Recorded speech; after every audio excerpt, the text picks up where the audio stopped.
Dicen que la fe aleja al mal, pero lo que vas a escuchar hoy ocurrió dentro de lugares sagrados. Bienvenido a Portales Paranormales. Me llamo Padre Elías Gutiérrez. Soy párroco desde hace 34 años. Y lo que voy a contar ocurrió en una antigua iglesia del centro histórico de la Ciudad de México. No espero que me crean, pero desde que presencié esto, ya no dudo cuando alguien dice que el mal puede esconderse incluso en los lugares consagrados. La iglesia en cuestión fue cerrada al público hace más de 70 años, luego de un incendio que destruyó parte del techo y dejó inutilizable el campanario. Desde entonces, el lugar quedó clausurado por las autoridades eclesiásticas. Sin embargo, desde hace algunos meses, vecinos del barrio comenzaron a reportar algo inquietante: cantos de niños, en latín, que se escuchaban todas las noches, exactamente a la medianoche, provenientes del campanario sellado. Al principio lo atribuía a supersticiones. México es tierra de leyendas, y la gente muchas veces encuentra consuelo en explicaciones místicas cuando no comprende lo que oye. Pero cuando una señora de edad que conocía desde años, doña Matilde, una mujer muy devota, me aseguró haber escuchado los cantos acompañados de risas y pasos infantiles dentro de la iglesia abandonada, decidí ir personalmente a investigar con la ayuda de un par de seminaristas. Conseguimos la autoriza diocesana para ingresar. Fue una noche de lunes, sin luna. Entramos con linternas y una grabadora de audio. Lo primero que sentimos fue el frío, como si el aire estuviera muerto. Había polvo en todas partes, y los bancos estaban cubiertos por lonas rasgadas. Subimos por la escalera lateral que llevaba al campanario. Estaba parcialmente destruida, mas ainda daba para subir con cuidado. Eran exactamente las 11:59 de la noche cuando escuchamos el primer sonido, una nota aguda, prolongada. Luego, como si alguien hubiera dado una señal invisible, comenzó un canto coral, voces de niños claramente, entonando un himno en latín que reconocí de inmediato: el Dies Irae. No había duda. Era un king. Lo escalofriante fue que provenía de arriba, justo donde no había forma de que alguien entrara. Aquel campanario estaba tapiado desde hacía décadas. Uno de los seminaristas, Rafael, comenzó a temblar. Ernesto sacó su teléfono para grabar. En ese momento, el canto se detuvo abruptamente, y se escuchó lo que solo puedo describir como el sonido de muchas pisadas pequeñas corriendo, y luego risas infantiles. Pero no eran alegres, eran huecas, forzadas, como si algo estuviera imitando a un niño. Subimos hasta donde pudimos, pero al llegar al nivel justo bajo el campanario, la linterna de Ernesto explotó. No se apagó, literalmente explotó en sus manos.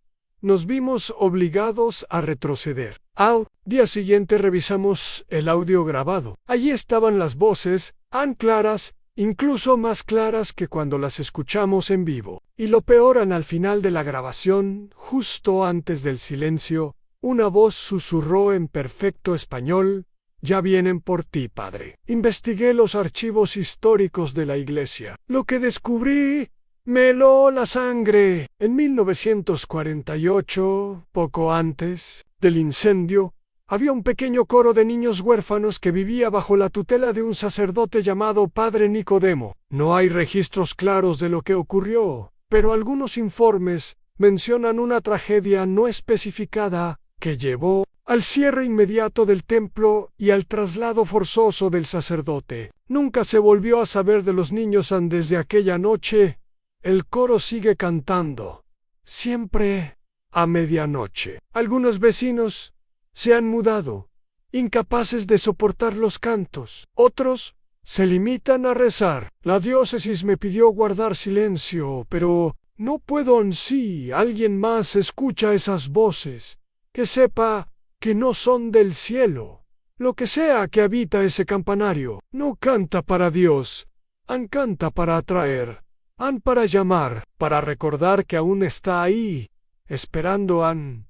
Y juro que una noche oí mi nombre entre las voces.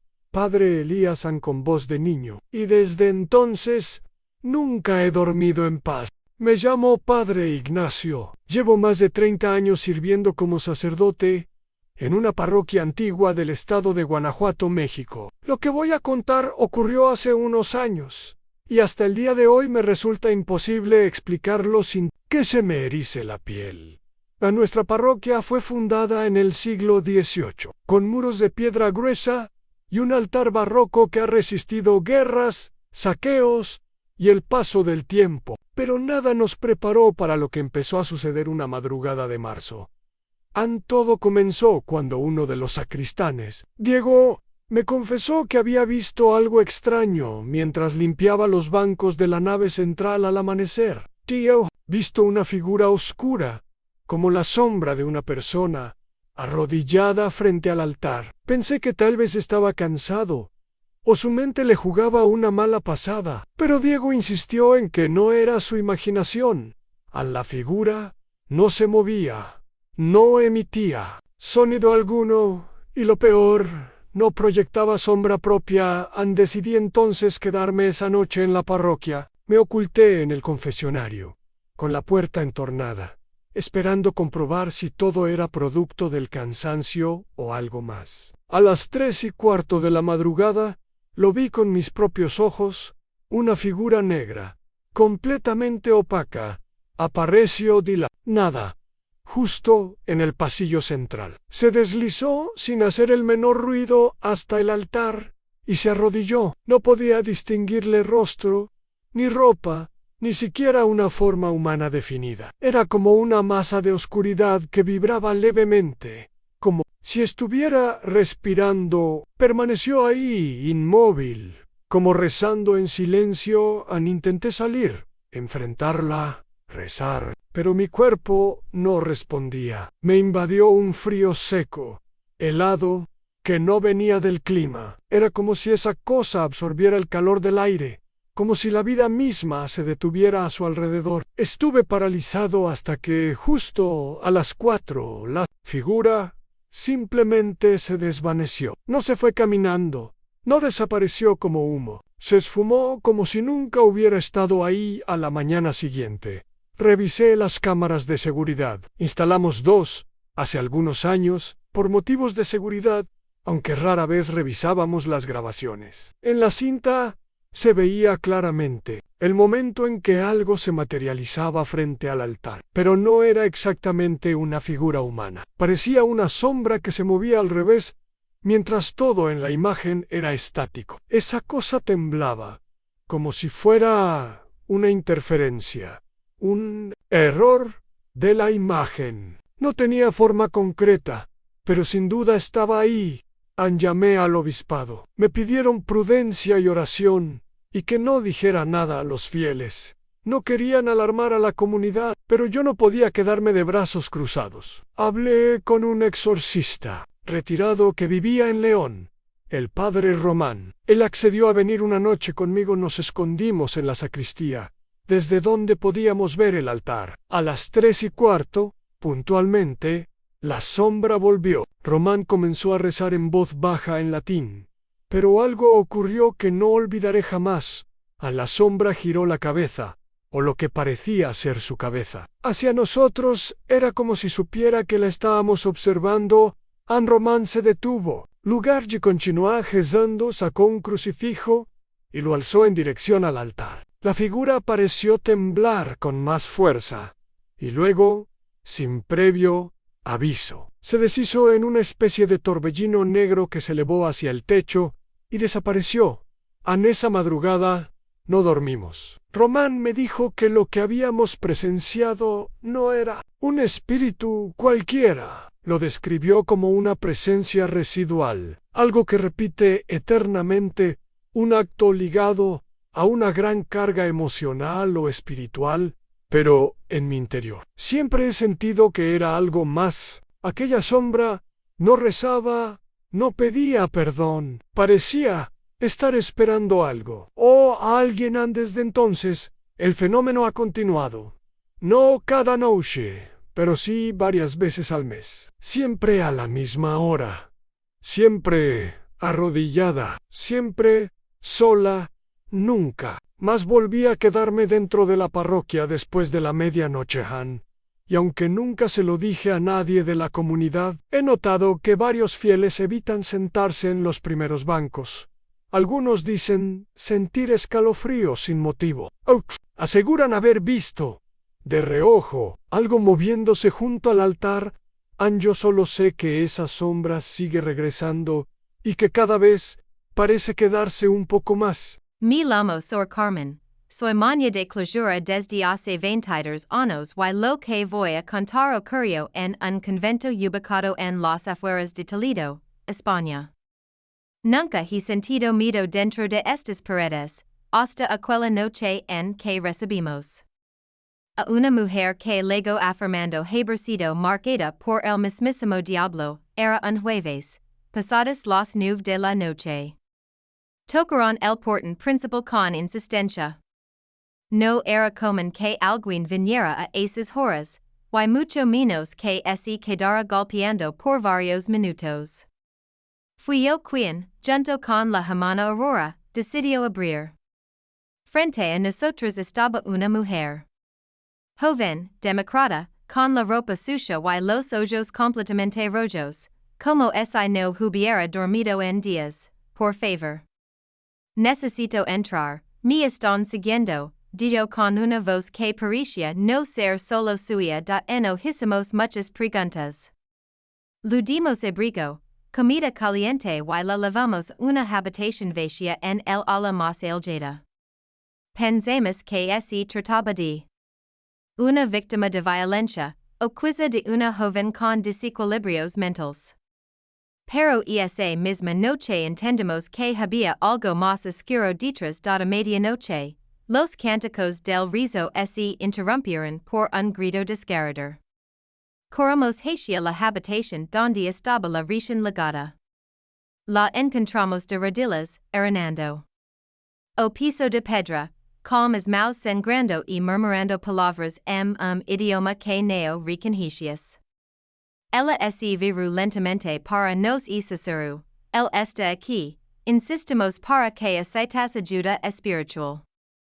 Ella recusu no inicio, mas eo amanhecer, después de una noite entera silencio absoluto, nos chamou com uma calma inquietante. Diz que precisava confessar algo, yo nací marcada, comicu. Mi madre fue parte de un culto que adoraba al diablo. Ella me entregó antes de que yo cumpliera un año. Desde entonces, he tenido sueños con él. Y ahora, ya no sueña conmigo. Me habla de lo mostrar un crucifijo, y inmediatamente ella comicua ese contorcer, mas neo como en es posesos que ya tenemos visto, era como si ella estaves tentando resistir ao proprio corpo. Ella neo gritava nem rugia.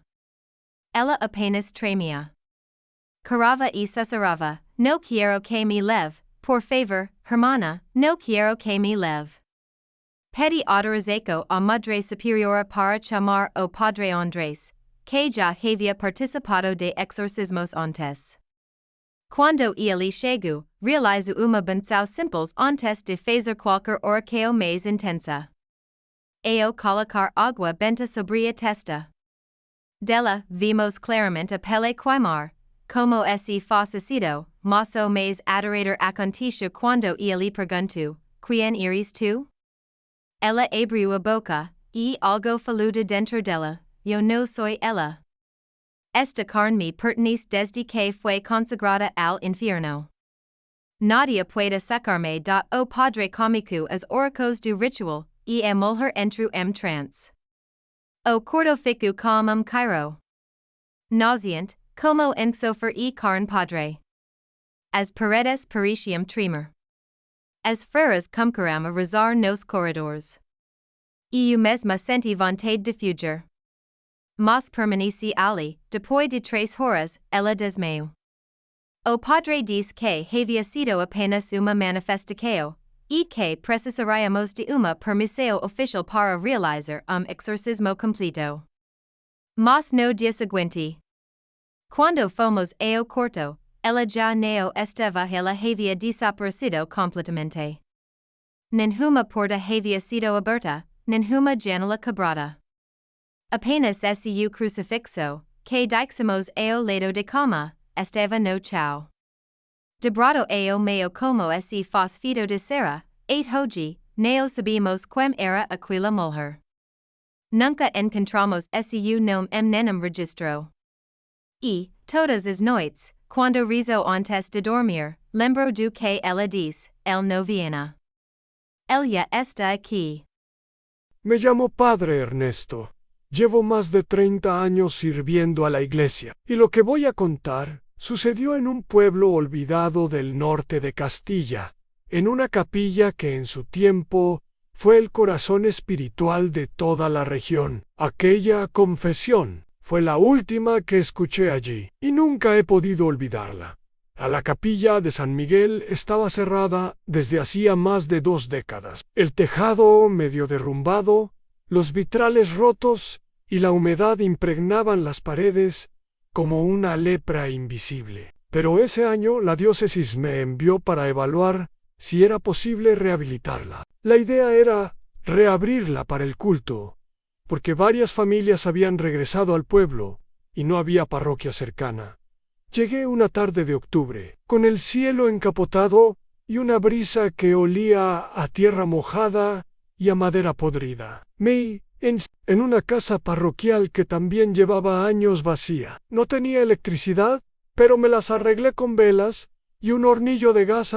Pasé los primeros días inspeccionando la capilla. Las imágenes estaban cubiertas de polvo y telarañas, pero ninguna razón. El altar estaba ennegrecido por la humedad. Lo más extraño era el confesionario intacto, como si alguien lo hubiera usado hasta ayer. Incluso olía a incienso seco en el cuarto día. Al anochecer, decidí quedarme un rato más en la capilla para rezar. Me senté frente al altar con mi previa. Todo estaba en silencio, hasta que escuché un crujido. Provenía del confesionario. Pensé que era la madera cediendo por los años, pero luego escuché algo más. Una respiración en mí. Levanté con cautela, caminé hacia el confesionario y dije: ¿hay alguien ahí? Una voz susurrante, casi inaudible, respondió: bendígame, padre, porque he pecado. Me estremecí. No esperaba a nadie, guay, mucho menos. Dentro de un lugar clausurado. ¿Quién es usted?, pregunté. Intentando mantener la calma en la voz, continuó: he cometido actos impuros, pero no con la carne, con el espíritu. He hecho pactos. He renunciado al Creador en aquella confesión. Me heló la sangre. Quise abrir la puerta del confesionario, pero no pude moverla. Estaba como sellada. ¿Cómo se llama usted?, pregunté acercando el oído. Mi nombre ya no importa, dijo la voz. Lo perdí el día en que le ofrecí mi alma a algo que vino con alas negras. Entró aquí, por esa misma puerta, durante una misa de difuntos. No era humano, padre, no hablaba, pero me mostró cosas que ningún hombre debería ver. En el tono no era desafiante ni arrogante. Era una mezcla de culpa, terror y resignación, como si hablara desde el fondo de un pozo. ¿Qué quiere de mí?, le pregunté. Absolución, aunque sé que no la merezco. No vine por redención. Vine para advertirle: no reabra este lugar. Fue consagrado una vez, pero ya no le pertenece a Dios. En ese instante, la vela que tenía en la mano se apagó. De golpe, en un viento frío, me envolvió como un abrazo fúnebre. Retrocedí, con el corazón latiendo como tambor. Cuando encendí la vela otra vez, el confesionario estaba vacío. Abrí la puerta con esfuerzo. Nadie. Solo una cruz de madera tirada en el suelo y una inscripción tallada en el banco interior: a non serviam. Salí de la capilla temblando. Esa noche recé como no lo hacía desde que era seminarista. Alaman, siguiente comuniqué a la diócesis que el lugar no estaba apto para restauración. No di explicaciones. Solo dije que había señales claras de sacrilegio. Nunca volví a ese pueblo, pero desde entonces, cada vez que escucho una confesión, no puedo evitar un escalofrío cuando alguien guarda silencio un poco más de lo normal, como si la voz que escuché esa noche aún buscara a alguien que la escuche. Una última vez. Me llamo Padre Ernesto, soy sacerdote desde hace 31 años, y lo que voy a contar sucedió en una pequeña iglesia rural del estado de Guanajuato, México. No hay forma de explicar lo que presenciamos esa noche sin pensar en la intervención de una fuerza maligna. Yo mismo dudé de mis sentidos, pero otros 3 testigos vieron lo mismo que yo. Era la víspera de Navidad y celebrábamos la tradicional misa de gallo. Justo, la parroquia estaba decorada con modestia, pero con mucha devoción. Las luces del altar estaban encendidas. El incienso llenaba el aire, y la comunidad estaba reunida en un silencio reverente hasta ese momento. Todo había transcurrido con normalidad. La misa avanzaba y yo me preparaba para la consagración. La hostia entre mis dedos, como lo había hecho miles de veces antes, y pronuncié las palabras sagradas. Fue entonces cuando algo cambió en el ambiente. Lo recuerdo perfectamente. Al elevar la hostia, sentí una resistencia extraña, como si el aire se hiciera denso, casi pegajoso. En ese mismo instante, las velas del altar comenzaron a parpadear violentamente, aunque no había viento ni corriente de aire, y luego ocurrió la hostia, que aún sostenía en alto, comenzó a humear. Al principio pensé que era mi vista, tal vez el incienso o un efecto de la luz, pero el humo era real, denso, negro. Un segundo después, la hostia se encendió, en llamas, como si hubiera sido empapada en alcohol. En el fuego no era común. Era de un rojo profundo, con destellos azulados, y no emitía calor, solo un olor terrible, como carne quemada y azufre. Los feligreses comenzaron a murmurar. Algunos se levantaron, otros se arrodillaron llorando. Una mujer gritó. Yo, paralizado instintivamente, dejé caer la hostia al suelo. Pero el fuego no se apagó. Las llamas seguían ardiendo sobre el mármol, sin consumir nada, solo girando sobre sí mismas, como una espiral viva. En ese momento, escuchamos algo más, un susurro gutural que no venía de ningún lado. No eran palabras claras. Porosei, como un idioma antiguo, cargado de odio a uno de los monaguillos. Santiago se desmayó. Otro comenzó a rezar en voz alta, completamente aterrorizado. Me acerqué al fuego con el hisopo de agua bendita, salpicando con fuerza. La reacción fue inmediata, en un chillido agudo, como si algo invisible hubiera sido herido. El fuego se extinguió de golpe, y en su lugar quedó solo una mancha oscura sobre el mármol, como una quemadura profunda que jamás pudimos limpiar. La misa terminó en caos. Muchos huyeron, otros se arrodillaron llorando. Yo no supe qué decir. Esa noche no dormían. Días después, fui convocado por el obispo. Expliqué todo lo sucedido. No me llamó loco, pero su rostro lo decía todo. Ordenó cerrar la iglesia por renovaciones. Hasta hoy, nadie ha vuelto a celebrar una misa en ese altar. Y hay algo más. Durante semanas, cada vez que abría el sagrario, percibía ese mismo olor a quemado, a azufre, como si aquello no se hubiera ido del todo. No sé qué causó aquello, pero tengo la certeza de que o fue un milagro. Fue una advertencia, un recordatorio de que, incluso en los lugares más sagrados, el mal puede manifestarse. Me llamo Padre Ricardo, soy sacerdote desde hace más de 3 décadas, y lo que voy a contar sucedió en una pequeña capilla rural, ubicada en las afueras de Cuenca, España. Es un sitio apartado, rodeado de campo, y a menudo pasan semanas enteras sin que aparezca una sola alma. Por ahí era invierno. Una noche de esas que hielan los huesos. La capilla llevaba cerrada unos días por falta de luz, pero ese sábado decidí ir igual. A veces lo hago, para rezar en silencio, para limpiar un poco o simplemente por rutina. Llegué cerca de la 1 de la madrugada. No había luz eléctrica, solo unas velas viejas que aún guardaba en la sacristía. Las encendí y me senté cerca del altar. Fue entonces cuando la noté, sentada en la última banca, muy recta, completamente inmóvil, con un velo oscuro cubriéndole la cabeza. Me sobresalté porque no escuché la puerta abrirse y estaba seguro de que venía solo. Me levanté lentamente y le pregunté si necesitaba ayuda.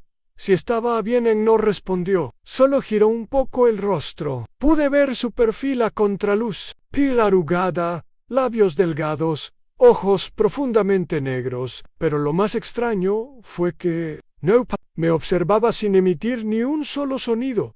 Intenté acercarme, pero con cada paso que daba, el ambiente se volvía más frío. No de forma figurada, el aire se volvió denso, húmedo, como si algo invisible oprimiera mi pecho. Cuando ya a unos 5 metros ella giró completamente la cabeza hacia mí demasiado rápido, demasiado antinatural, y me dijo con voz seca: ¿Dónde está mi hijo, padre? ¿Dónde lo escondieron? Me detuve en seco. Esa voz no sonaba humana. Era como si viniera de un pozo muy profundo, quebrada y lejana. Balbuceé que no sabía de qué hablaba, que no había nadie más allí. Ella se incorporó lentamente. Al hacerlo, el velo cayó y pude ver su rostro completo. No era solo una anciana. Su piel tenía un tono ceniciento, sus ojos parecían pozos vacíos y su boca se alargaba más de lo natural,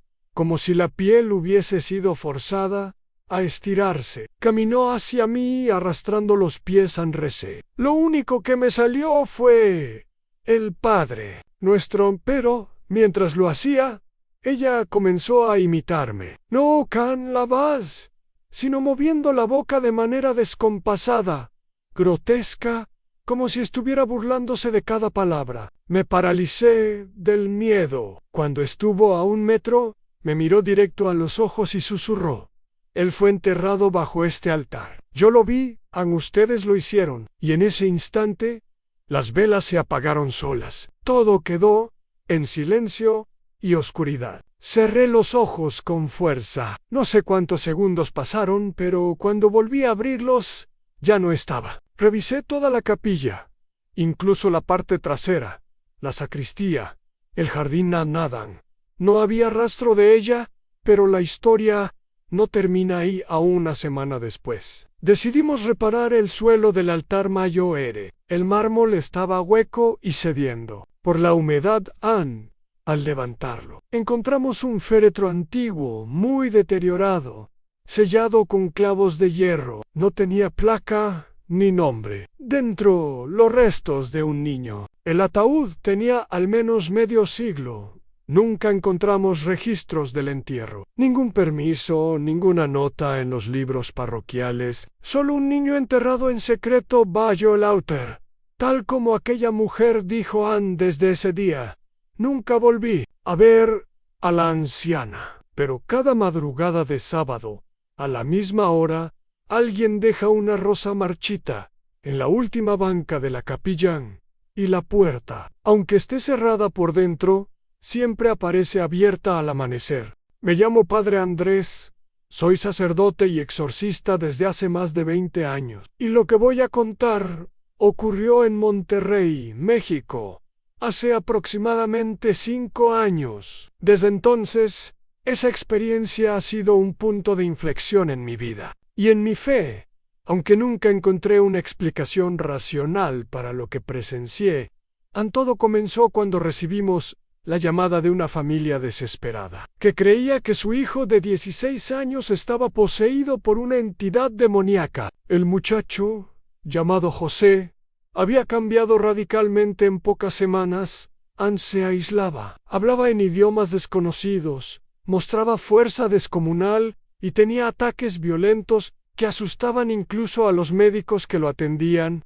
Aun cuando llegué a la casa, la familia me recibió con lágrimas y súplicas. Entramos en la habitación donde José estaba acostado en la cama, con los ojos cerrados, pero con un ceño fruncido que mostraba un tormento profundo. En el centro del cuarto, colgado en la pared frente a la cama, había un crucifijo grande, de madera, viejo, pero bien cuidado, que parecía emitir una energía especial.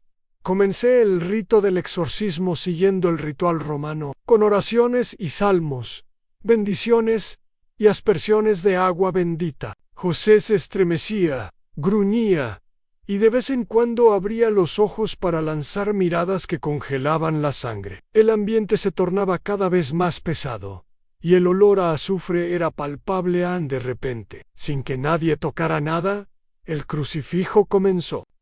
Al principio giró levemente hacia la derecha, luego lentamente aumentó la velocidad hasta girar completamente sobre sí mismo varias veces. Era como si tuviera vida propia. No había viento ni vibración que lo explicara. Los presentes, incluidos los familiares y algunos ayudantes, quedaron paralizados de terror y asombro. José abrió la boca y una voz profunda y cavernosa salió de él pronunciando blasfemias en latín antiguo y palabras que jamás había oído antes. Intenté continuar el ritual, pero sentí que esa presencia que estaba en José se manifestaba a través del crucifijo, como si el objeto sagrado fuera un canal para el demonio desafiar la autoridad de la Iglesia. En un momento, el crucifijo cayó de la pared con un golpe seco, pero en vez de quedarse inmóvil, siguió girando en el aire por unos segundos antes de detenerse abruptamente. José cayó exhausto y quedó inconsciente. Después de varias horas de oración y oraciones de liberación, pude concluir el exorcismo, aunque la sensación de haber enfrentado algo mucho más poderoso que antes me acompañó por días. Llevé el crucifijo a la iglesia para custodiarlo en el sagrario, pero desde entonces nadie se atrevió a tocarlo. Muchos decían sentir una energía extraña y desagradable al acercarse. Nunca volví a usar ese crucifijo en un rito, y la familia de José se mudó poco tiempo después. Lo que más me perturbó fue la forma en que el objeto sagrado, símbolo de fe y protección, se convirtió en una herramienta para manifestar la rebelión del mal. Desde entonces, cada vez que realizo un exorcismo, recuerdo ese momento y rezo con más fervor, sabiendo que la batalla entre la luz y la oscuridad es real y que a veces lo más sagrado puede ser retado de formas que no comprendemos. Me llamo Padre José Luis. Llevo 28 años como sacerdote y lo que voy a contar ocurrió en una iglesia antigua, en un pequeño pueblo de Illinois, Estados Unidos. Es una historia que pocos conocen y que muchos han intentado ocultar, pero siento la responsabilidad de compartirla.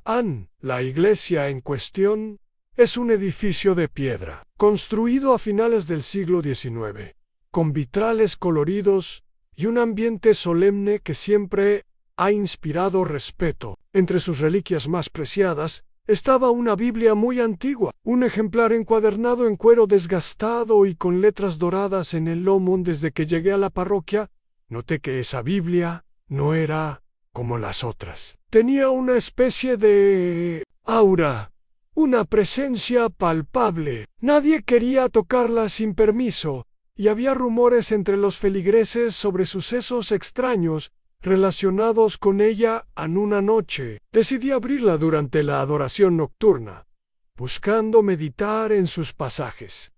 Abrí la cubierta, las luces de la iglesia comenzaron a parpadear, y en pocos segundos se apagaron por completo. El templo quedó sumido en la más absoluta oscuridad, y solo la luz de las velas que algunos feligreses habían encendido quedó visible. Pensé que era una coincidencia, un problema eléctrico común, pero cuando intenté cerrar la Biblia para buscar la luz, todo volvió a apagarse. Probé varias veces, y cada vez que la Biblia se abría, las luces se apagaban instantáneamente. Decidí entonces investigar. Consulté con el sacristán que llevaba más de 40 años en la parroquia y me contó una historia que me heló la sangre. Según él, aquella Biblia fue traída a la iglesia por un sacerdote que llegó en 1905, un hombre obsesionado con rituales y estudios prohibidos. Se dice que aquel libro fue tocado por fuerzas oscuras y que nunca debía ser abierto a la ligera desde entonces. Se estableció la regla no escrita de que la Biblia debía permanecer cerrada, custodiada y solo usada en casos muy especiales. Pero el misterio no termina ahí. Una noche, durante una tormenta, un grupo de jóvenes que limpiaba la iglesia decidió abrir el libro por curiosidad. Al hacerlo, además de que las luces se apagaron, empezaron a escucharse susurros en latín, palabras incomprensibles que parecían provenir del interior del libro. Los jóvenes huyeron, aterrorizados, y desde entonces nadie ha vuelto a abrir la Biblia. Yo mismo, aunque he tratado de meditar en sus páginas, he evitado hacerlo. Cada vez que intento abrirla, siento una presión en el pecho y una sombra que se asoma en las esquinas de la iglesia. Han pedido oraciones a la comunidad, bendiciones especiales, pero nada parece calmar esa presencia. La Biblia está guardada ahora en una caja fuerte, lejos del altar, pero la iglesia sigue teniendo cortes de luz inexplicables. Algunos creen que es un maleficio antiguo, otros que la Biblia contiene secretos que el hombre no debe conocer. Solo sé que, por respeto y temor, esa Biblia no debe abrirse y que en las noches más oscuras, cuando nadie está, se siente un frío intenso alrededor de ella, como si algo la protegiera o la condenara a la vez. Me llamo Padre Joaquín. Soy sacerdote desde hace más de 25 años, y lo que voy a contarles ocurrió en una antigua iglesia en la región rural de Cataluña, España, donde serví durante una década. Nunca imaginé que un lugar tan sagrado pudiera estar marcado por tanto dolor y misterio, ni que la presencia de un alma atormentada pudiera hacerse tan palpable. Incluso para alguien con años de experiencia como yo, la iglesia en cuestión es una construcción del siglo XVII, con muros gruesos de piedra que parecen absorber el tiempo, vitrales antiguos que filtran la luz, creando juegos de sombras y colores que parecen bailar sobre el suelo, y un altar que ha visto generaciones de fieles acudir en busca de consuelo. En el centro del templo se encuentra la pila bautismal, tallada en piedra y desgastada por siglos de agua bendita. Para muchos es un símbolo de vida y renacimiento, pero para otros es un lugar maldito.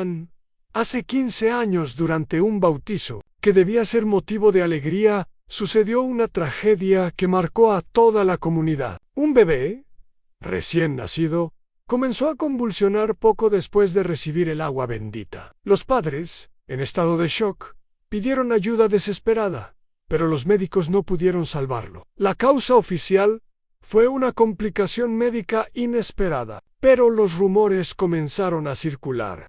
Pronto empezaron a creer que algo oscuro estaba relacionado con aquel bautismo. Los fieles comenzaron a evitar la pila bautismal. Algunos decían sentir una presencia inquietante. Otros escuchaban susurros y llantos cuando la iglesia estaba vacía. El ambiente alrededor de ese lugar se volvió pesado, cargado de una tristeza palpable. Una noche, ya pasada la medianoche, decidí quedarme en la iglesia para orar y buscar consuelo. El templo estaba en silencio, iluminado solo por la tenue luz de las velas que había encendido en el altar. Me senté cerca de la pila bautismal, con la Biblia en mano, intentando encontrar respuestas en las Escrituras. Pero fue entonces cuando sentí un cambio en el aire, un frío repentino que me caló hasta los huesos. Escuché un sollozo suave, casi imperceptible al principio, que poco a poco se fue volviendo más claro y desgarrador. Levanté la mirada y vi, frente a la pila, una figura translúcida que no pertenecía a este mundo. Vestía las vestiduras episcopales, un manto pesado y una mitra, su rostro pálido y marcado por el sufrimiento. Sus ojos estaban llenos de lágrimas que caían lentamente, como si el tiempo no tuviera efecto sobre ellas. Intenté hablarle, pero mi voz se quebró, y no pude emitir palabra alguna. La figura permaneció allí, silenciosa, pero llena de una tristeza. Su llanto parecía cargar con toda la culpa y el dolor del mundo. Era como si estuviera pidiendo perdón, o quizá justicia, pero no sabía a quién ni por qué. Pasaron varios minutos que parecieron horas. Finalmente, levantó la mano y señaló hacia el piso, justo donde estaba la pila bautismal. Sentí una presión en el pecho, como si un peso invisible intentara aplastarme. En ese instante, comprendí que la tragedia que había ocurrido no era casual. Algo oscuro se había infiltrado en aquel bautismo, y la culpa recaía sobre aquel obispo espectral. Al día siguiente, fui a conversar con los ancianos del pueblo para buscar respuestas. Me contaron que hacía más de 100 años un obispo había fallecido en esa misma iglesia, y que se rumoreaba que cargaba con un pecado oculto, un secreto que había llevado a la ruina a varias almas. Nadie sabía con certeza de qué se trataba, pero la sombra de aquel hombre parecía haberse impregnado en las paredes del templo con el tiempo. Más personas comenzaron a relatar encuentros similares. Algunos afirmaban haber visto la figura del obispo en diferentes rincones de la iglesia, siempre llorando, siempre con esa expresión de dolor infinito. Otros escuchaban susurros y lamento. Especialmente cerca de la pila bautismal intenté realizar bendiciones especiales, misas de exorcismo y oraciones intensas para ayudar a aquel espíritu a encontrar la paz, pero parecía que estaba atrapado en un ciclo eterno de arrepentimiento y sufrimiento. En ocasiones, mientras oficiaba misa, sentía una presencia que me observaba desde el fondo del templo, una sensación fría, como si el mismo dolor del obispo se posara sobre mis hombros. Su llanto persistente me recordaba que, incluso en los lugares más sagrados, hay secretos que no se pueden ocultar, y heridas que el tiempo no puede sanar. Cada vez que paso por esa pila bautismal, recuerdo aquella noche y su rostro marcado por él. Es un recordatorio de que el perdón y la redención no siempre son tan simples, y que a veces las almas más puras están cargadas con el peso de tragedias que trascienden la vida misma. Me llamo Padre Miguel. Soy sacerdote y profesor en un seminario ubicado en un pequeño pueblo de México. Llevo casi 20 años sirviendo en esta institución, dedicada a la formación de futuros sacerdotes. Pero lo que voy a contarles es algo que ha sacudido hasta mis cimientos y que jamás olvidaré. En el seminario es un edificio antiguo, construido a principios del siglo XX, tiene muros gruesos de piedra y largos pasillos que se vuelven laberintos en la oscuridad de la noche. Siempre hubo historias de apariciones y sonidos extraños, pero hasta entonces nada tan explícito como lo que vivimos. Todo comenzó durante una remodelación del comedor, un área donde los seminaristas comen y comparten momentos de fraternidad. Estábamos pintando las paredes, cuando de repente uno de los jóvenes, José, soltó un grito que heló la sangre de todos al acercarnos. Vimos lo que parecía imposible en unas marcas que tenían la forma exacta de manos humanas, grabadas en la pared con una textura negra y quemada. Era como si alguien hubiera dejado sus manos sobre la pared cuando estaba ardiendo, pero sin que la pintura ni el yeso se desprendieran. Intentamos borrar las marcas con agua y solventes, pero no había forma. Parecían estar fundidas en la pared, vivas y palpables. Con el paso de los días, estas marcas se hicieron más visibles y más numerosas. Aparecieron no solo en el comedor, sino también en los pasillos y hasta en la capilla. El ambiente en el seminario cambió drásticamente. Por las noches se escuchaban susurros ininteligibles, en un latín que ninguno de nosotros entendía completamente, pero que nos llenaba de temor. A veces parecían venir voces antiguas, mezcladas con gemidos y lamentos profundos. Los seminaristas comenzaron a tener pesadillas y algunos afirmaron haber visto sombras que se deslizaban por las paredes, figuras que desaparecían al ser observadas. En una noche decidí quedarme hasta tarde para observar el comportamiento de las marcas y el ambiente. Estaba en la capilla, un lugar que debería ser refugio y paz, cuando sentí un frío intenso que me envolvió. No era un frío natural, sino un frío que te cala hasta los huesos. Como el aliento del vacío, miré hacia la pared opuesta y, para mi horror, vi que las marcas de las manos comenzaban a emitir un brillo rojizo, como brasas encendidas. Era débil, pero constante, y parecía pulsar con vida propia. Con horror vi que una de las manos empezó a moverse lentamente, estirando sus dedos como si quisiera tocarme o aferrarse a algo invisible. Mi corazón latía con fuerza, pero intenté mantener la calma y recé en voz alta el Padre Nuestro, pidiendo protección para el seminario y para todos los que allí viven. Sin embargo, la presencia maligna parecía fortalecerse con mis oraciones. De pronto un grito desgarrador resonó en toda la capilla, un sonido inhumano que parecía provenir del infierno mismo. El suelo tembló ligeramente y las luces parpadearon.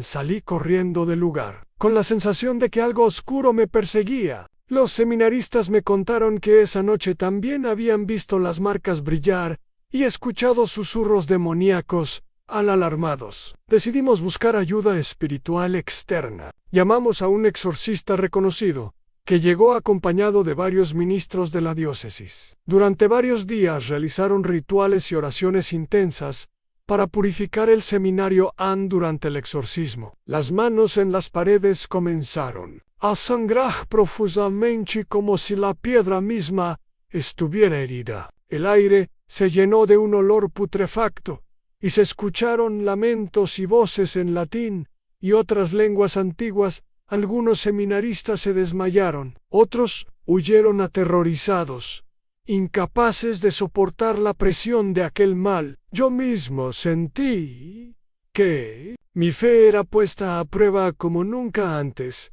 Poco a poco, después de horas de oración y bendiciones, las marcas comenzaron a desvanecerse, el brillo se apagó y el aire se volvió más ligero. La paz volvió al seminario, pero el recuerdo de lo ocurrido quedó grabado en todos nosotros. Desde entonces, los seminaristas viven con la conciencia de que el mal puede manifestarse en formas inesperadas y que incluso en un lugar dedicado a la formación espiritual, las fuerzas oscuras acechan. Aunque la pared ahora está limpia y el comedor ha vuelto a la normalidad, sé que algo permanece oculto, una sombra que no desaparece del todo y que espera el momento adecuado para regresar. Esta experiencia me enseñó que la lucha entre la luz y la oscuridad es constante y que la fe debe ser un escudo siempre listo, porque el mal nunca descansa. Mi llamo hermana Isabel, vivo 18 años dedicada a la vida religiosa en un convento antiguo ubicado en Toledo, España. Lo que les contaré es una experiencia que marcó a toda la comunidad y que, hasta hoy, nadie logra explicar con lógica. Nuestro convento es un edificio de varios siglos, con pasillos largos y estrechos, paredes cubiertas de yeso blanco y pocas ventanas que dejan entrar la luz. En el corredor central, donde todas las hermanas transitamos a diario, hay un espejo grande, antiguo, con marco de madera talada, que ha estado allí por generaciones. Desde hace algunos meses, algunas de nosotros comenzamos a notar algo extraño en ese espejo. Cada vez que una hermana se detenía a mirarse, el reflejo no correspondía con su imagen real. Por ejemplo, yo, que tengo el cabello oscuro y corto, me veía con el cabello largo y rubio. Otras hermanas veían reflejos de personas que no reconocen. Rostros ajenos, Avisas con expresiones de miedo o tristeza profunda. Al principio pensamos que era un juego de la luz o un efecto de la pintura antigua del marco. Pero cuando varias hermanas compartieron sus experiencias, la inquietud creció. Algunas dijeron sentir una presencia detrás del espejo, como si alguien observase desde el otro lado una noche. Decidí quedarme despierta para observar el espejo a solas. A la medianoche, cuando el convento estaba en silencio absoluto, me acerqué con una vela en la mano. Al mirar mi reflejo, six que la imagen que devolvía no era la mía. Era una mujer joven, con ojos oscuros y una expresión triste, que parecía suplicar ayuda. De repente, el rostro de esa mujer comenzó a cambiar, mostrando heridas en el rostro y lágrimas que no caen, sino que parecían estar pegadas a su piel. El aire se volvió frío y sentí un peso en el pecho, como si una carga muy pesada estuviera tratando de comunicarse. Intenta perder la vista, pero sentí que una fuerza invisible me mantenía fija frente al espejo. En ese momento, escuché un susurro apenas audible. Liberéme al día siguiente, compartí mi experiencia con las hermanas mayores. Recordaron una historia antigua sobre una joven que vivió en el convento hace siglos, quien fue injustamente acusada y encerrada en una celda oscura, y suya alma quedó atrapada en ese lugar. Decidimos pedir la ayuda de un sacerdote exorcista para bendecir el espejo y el convento.